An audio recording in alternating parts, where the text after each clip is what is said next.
flash, bright like a roaring fight. Crypto and dreams under stadium lights. Sweat and fire, hearts ignite. Even sparks will fade. We'll let the Ginch replay. Highlights. Good evening, ladies and gentlemen. It is warming up here in the Northeast. It was a balmy 40 degrees there today. Supposed to be in the 50s next week. Is outstanding. Welcome to another edition of our early evening sports buffet with Ginch here on the Cole County Entertainment Network.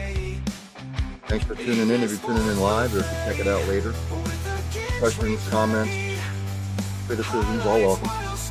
But welcome. I do not know what happened to my background, but again, we'll have to try and get that corrected. But welcome, ladies and gentlemen. So let's just get into it, shall we? What did we witness over the weekend? I'll tell you what we witnessed. New England getting their ass kicked. Big time. Drake May didn't have a chance. New England's offensive line was overmatched. And it showed. Period. I don't know what you thought about the game. It was actually fugly for a while. I didn't think anybody wanted to win the game. Because it was Seattle was kicking field goals, New England was trying to stay into the game, so just wasn't happening. But anywho, what do we witness? Let me go to the stats. Now, I said before the game started, I had Seattle winning 26-20, 26-20, I think it was, or 26-21, somewhere in there. But it looked like it was going to get out of control, and New England scored a couple of late scores. Let me go to the team. Well, here we go. I'll just go to the box score for individuals. For Seattle, Sam Darnold, 19-38, 202 yards, a touchdown. More importantly, no turnovers.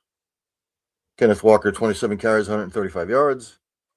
Cooper Kupp, 6 catches, 61 yards. Leading tackler was Ernest Jones IV, 11 total tackles. And for New England, Drake May, 27-43, 295 yards, 2 touchdowns, but he threw the 2 picks. He was sacked 6 times. He was the leading rusher with 37 yards, which isn't good. Stevenson only got 7 touches. Travion Henderson only got 6 touches. New England receiving, Matt Collins, 4 catches, 78 yards, and a touchdown. New England defensively, Craig Wilson, 10 total tackles. Team stats.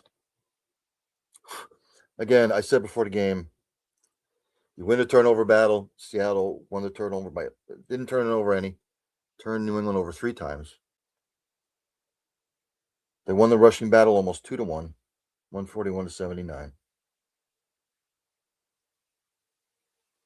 So they ran the ball effectively. They stopped the run effectively. New England only ran it 18 times. 18 times, 79 yards.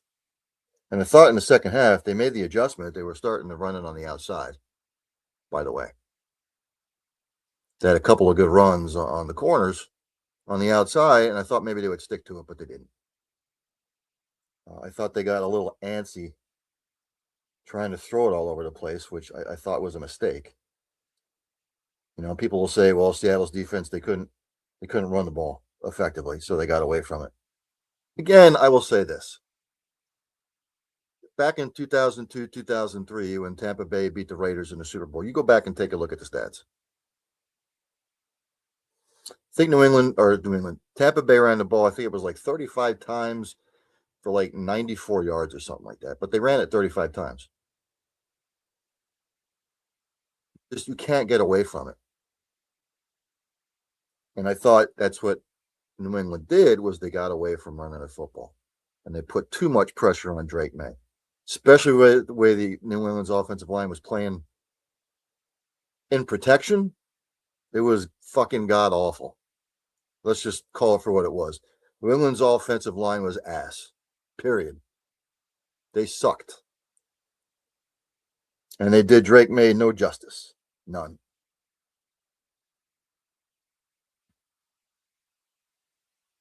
Seattle had the one touchdown off the defensive turnover, obviously.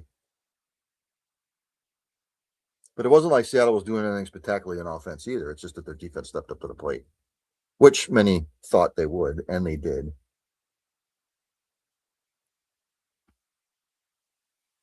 So Seattle's your Super Bowl champions. They finished with a 17-3 record overall. The Patriots, 17-4. So we head into the offseason. What would New England do? New England's not going to sneak up on anybody anymore, that's for sure. They're going to play a first place schedule. They won't be the favorites next year, I can tell you that. Are they going to sign Kenneth Walker? Do you bring him back? I think you have to. They have the pieces in place. It's just, can they keep the pieces all together now? Can they keep all those pieces together? And for New England, what are you going to do? The weakness showed in the offensive line. They got beat up. Again, they didn't use Henderson and Stevenson the way I thought they should have. What are you going to do in the receiving core? Stephon Diggs is getting a little older. And Hunter Henry's older. And the other guys don't scare you. Matt Collins doesn't scare you. And a bunch of the other guys don't scare you.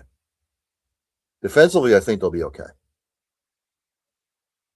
I think defensively they'll be fine. But again, they'll play a first place schedule next year. And so will Seattle.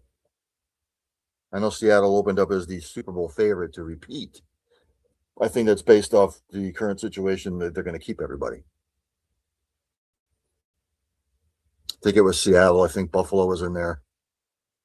Can't remember who else. I'd have to go back and take a look at it. But Seattle, your Super Bowl champions, they are now 2-2 in Super Bowl. They should be 3-2, by the way. Or 3-1 in Super Bowls. Pete Carroll wouldn't have had that brain cramp on the goal line. But Seattle wins Super Bowl number 6-0.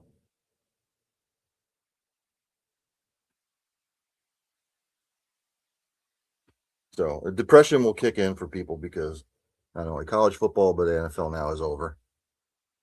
I will be watching a lot of hockey. I'll be watching a lot of college basketball. NBA, again, it has to be a really good game for me to tune in. And NASCAR's coming up on Sunday. Just don't get me started on NASCAR because they continue to do stupid shit, just in my opinion, in my humble opinion. Let me go to the NBA. Let me go to the standings, as I do each and every Monday.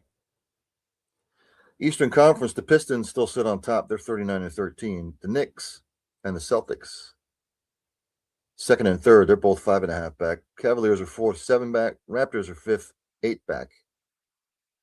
76ers are sixth, they're 9.5 back. The Magic are seventh, 11 back. The Miami Heat are eighth, 12.5 back.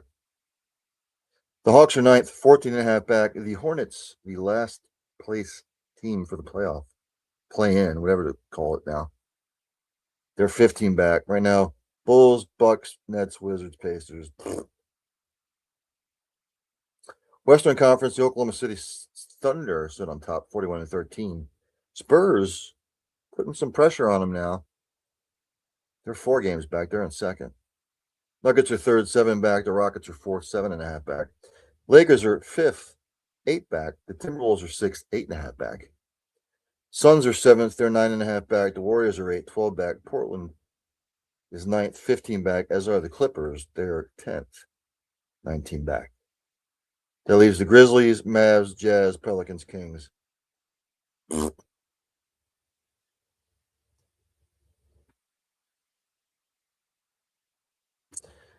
Some news and notes from the NBA. LeBron, the Lakers have ruled out LeBron. He will end his NBA run at 21.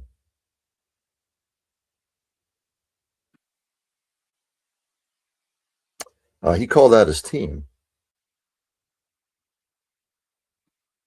Not a championship team, he said.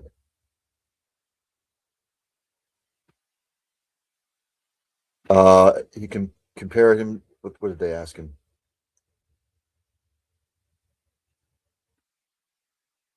He was asked what separates the Lakers from the Thunder. You want me to compare? You want me to compare us to them? That's a championship team right there. We're not. We can't sustain energy and effort for 48 minutes, and they can. That's why they won a championship. Okay, so he calls out his teammates. What are the Lakers going to do? How are they going to respond?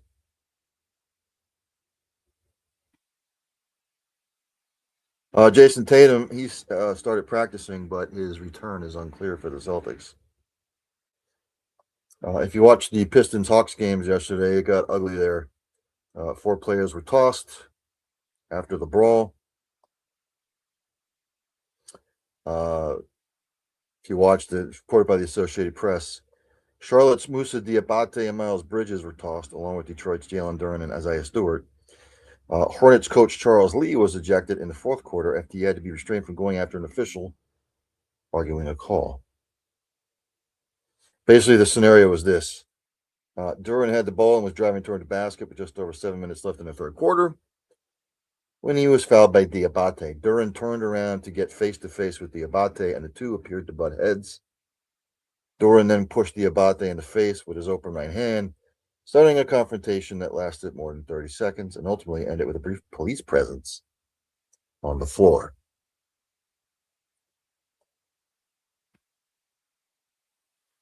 Boys will be boys. So that happened. Brandon Ingram was added to the All-Star game, replacing Stephen Curry. You're going to see all kinds of guys sit out that load management bullshit.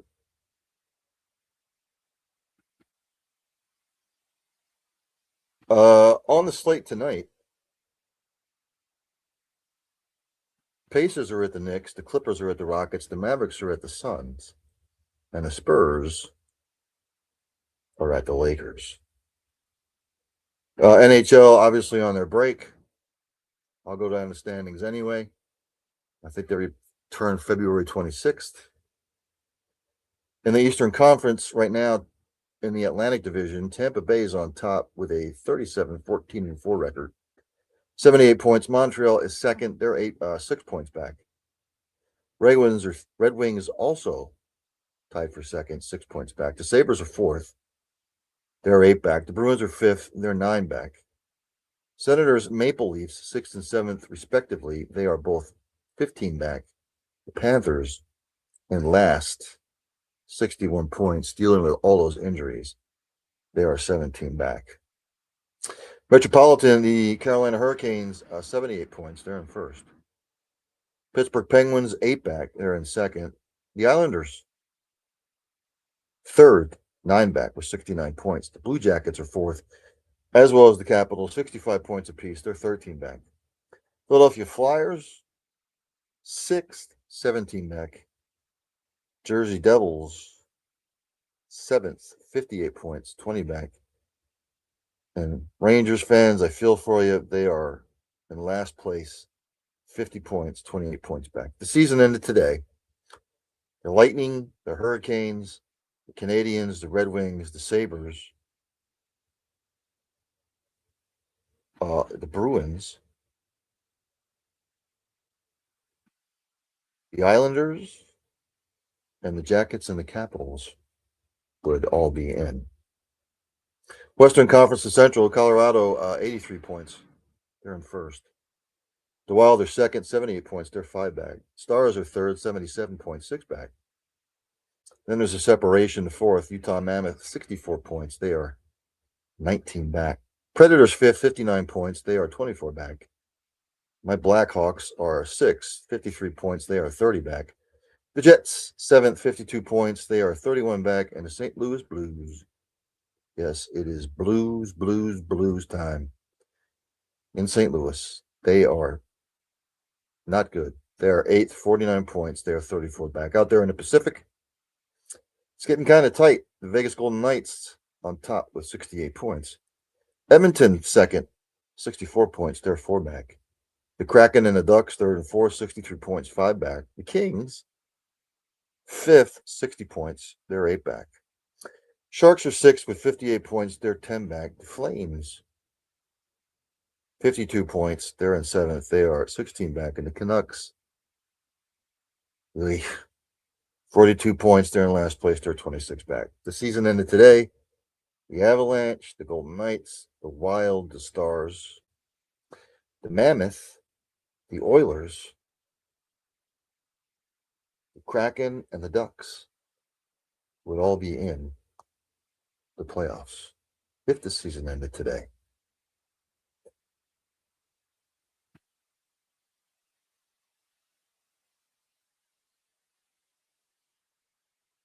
How about some Olympics?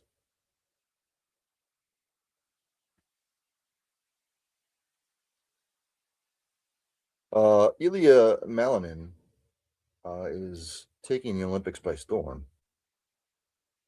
He leads the men's figure skating overall right now.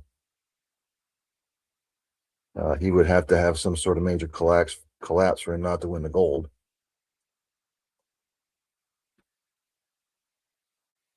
U.S. women's hockey routed Canada, reported by the Associated Press, 5-0. Hannah Bilka with 2 goals. The Canada fans happy, obviously.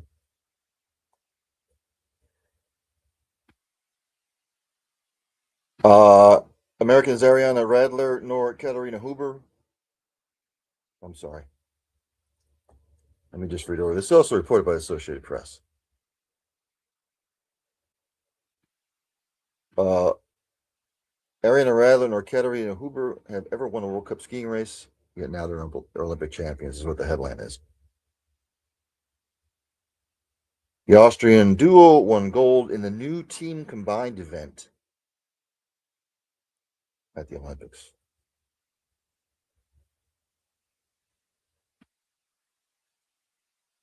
Michaela Schifrin did not do well. 7 straight races now that Schifrin has gone without a medal. So work to be done there.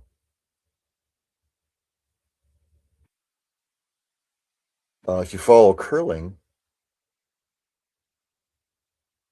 mixed doubles, the Swedish chef, they win gold.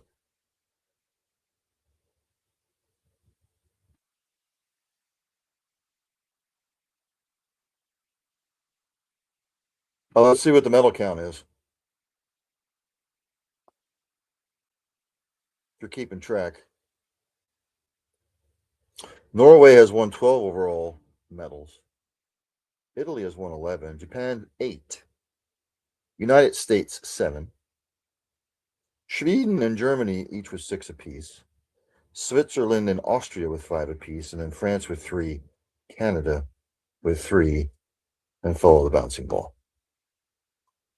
I'd like to watch the Olympics, but it's a 6-hour time difference. So by the time I get home from work, it's basically over. And I can't watch the replays because then it's time for Betty Bye.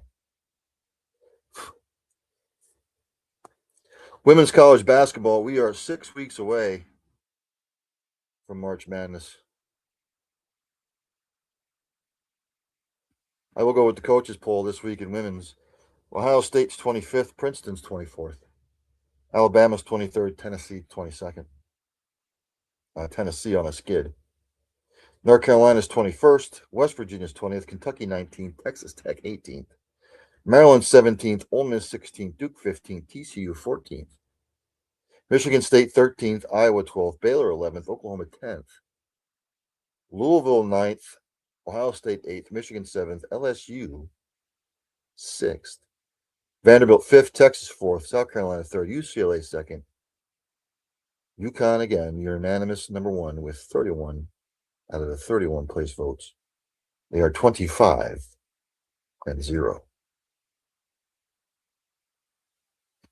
On the slate tonight, top 25, there's only one game right now. Number 16, Texas Tech is down to Kansas. in the first period, 15-7. Let's go to the men. Again, we are 6 weeks away from the madness.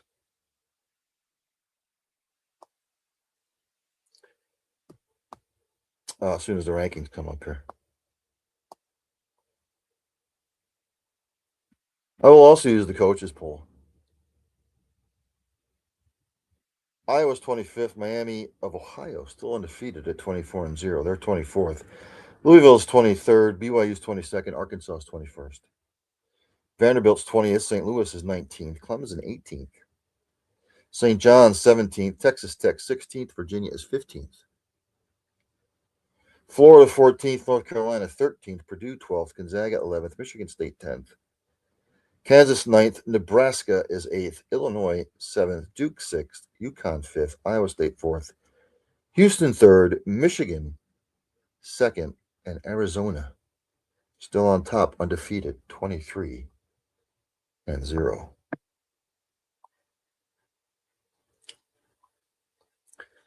Top 25 action tonight, decent slate, a heavy slate of top 25 men's college basketball. Right now in the first, number 13, Purdue, all over number 7, Nebraska, 25-14. In the first, number 11, North Carolina, down to Miami, maybe a little bit of a letdown after beating Duke, 24-17. In the first right now, early, Florida State up on number 15, Virginia, 17-15. In the first, number 19, Vandy up on Auburn, 15-11. And in the first right now, Baylor up on number 22, BYU, 24-19. Later on, Wisconsin's at number 8, Illinois. Number 3, Houston at Utah. Number 4, Duke at Pitt. Number 5, Iowa State at TCU. Number 9 p.m. Number 21, Arkansas at LSU. And at 11, Washington State is at number 12, Gonzaga.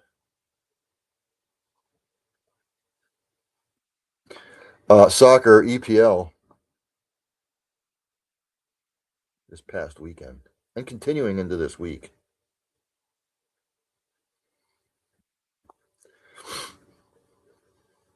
This past Saturday, Man United beat Tottenham 2-0. Bournemouth and Villa tied 1 apiece. Arsenal blanked Sunderland 3-0. West Ham over Burnley 2-0. Everton over Fulham 2-1. Chelsea over Wolverhampton 3-1. And Brentford over Newcastle 3-2.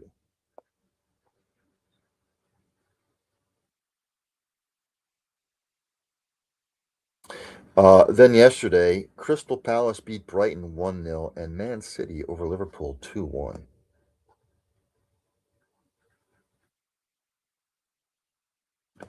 Some more action today. A good slate. Chelsea and Leeds tied 2 apiece. Bournemouth over Everton 2-1. Newcastle beat Tottenham 2-1. West Ham playing a little better, tied 1-1 apiece with Man United. Tomorrow, a bunch of fixtures. Aston Villa will host Brighton. Crystal Palace will host Burnley. Man City will host Fulham. Nottingham Forest will host Wolverhampton. And Sunderland will host Liverpool. I think Aston Villa will beat Brighton 2-1. Palace and Burnley will tie 1 apiece. I think Man City beats Fulham 2-1. I think Nottingham Forest beats Wolverhampton 2-0. And I think Liverpool beats Sunderland 2-0. That is tomorrow. Thursday, Brentford and Arsenal. I think Brentford will host Arsenal. I think Brentford will give them a little bit of tussle. I have Arsenal winning 2-1.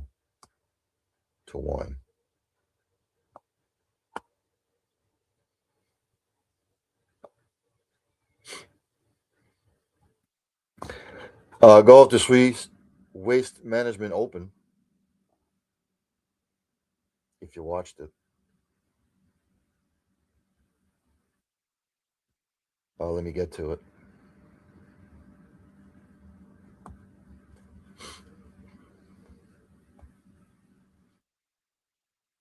Mr. Gadara beat Mr. Matsuyama in the Waste Management Open playoff. So Gadara wins. Looks like Patrick Reed won the Qatar Masters. He moves into the top 20 in rankings.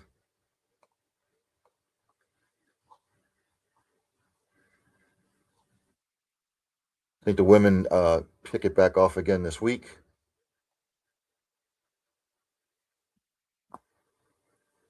The men, the PGA Tour, where are they at this week? They are at the AT&T Pebble Beach Pro Am. I forgot about that. It's usually the week after. Right there at the Spyglass Hill Golf Club, Pebble Beach, California. Purses $20 million. Okay, I went over some Olympics. NASCAR, for you NASCAR goons like me. Qualifying is tomorrow. It is at night. Another dumbass idea. And then the dual races are on Thursday night. Another dumbass idea. And of course, they start the Daytona 500 at 2:30 instead of 1 o'clock before. It was actually sometimes they would start at 12 to try and beat weather. NASCAR really needs to stop this bullshit with the late starts. Start the races at 1 o'clock, please, like it used to be. But nonetheless, I will be tuning in to that particular race, which leads me to I will be at Goose's Monte Cristo. I want to get it right. I always mess up the order of the name. Goose's Monte Cristo Lounge and Tobacconist. That's right, Goose's. They're in Limerick, PA. Come on out. I'll be there doing a Daytona 500 watch party. I will be on live on the air at 2 o'clock, and we will go until the race is over. So join me. Major League Baseball.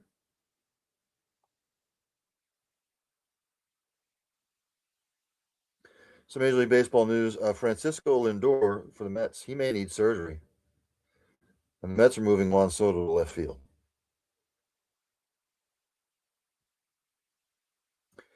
Reported by Jorge Castillo. Lindor will be evaluated for a stress reaction in his left hamate bone. The hamate bone's connected to the surgery. Would require a 6-week recovery if he needs surgery. So the season already off to a bad start for the Mets. The Tigers have signed Justin Verlander to a 1-year, $13 million contract. Turns 43 February 20th. Spent his first 13 seasons with the Tigers.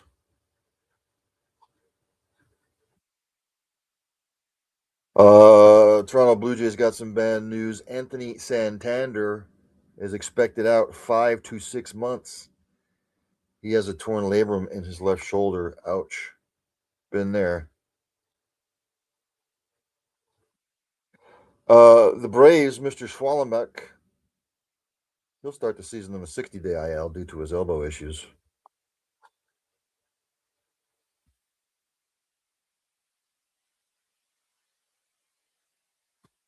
The Rockies and the right-handed pitcher Tomoyuki Sugano, they've agreed to a 1-year, $5.1 million deal. I don't know what that means.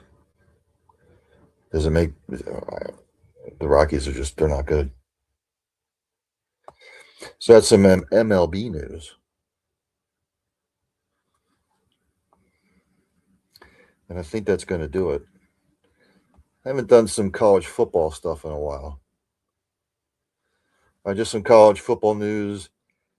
Illinois has hired former Montana coach Bobby Hauck as their defensive coordinator. I think he'll improve that defense tremendously.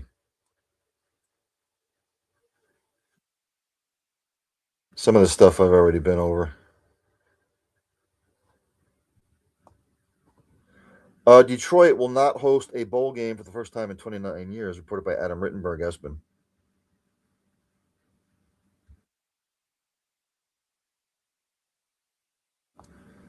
And I took notice that there's some bowl games that are disappearing.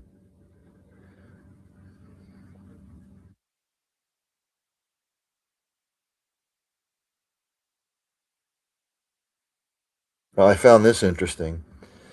FCS Power North Dakota State joins the Mountain West for football, so they are making the jump up. The school will pay $12.5 million to join the conference, athletic director Matt Larson said. It's reported by Pete Thamel Espen. The fee is in addition to the $5 million it will pay the NCAA to move to the FBS. They had to do something.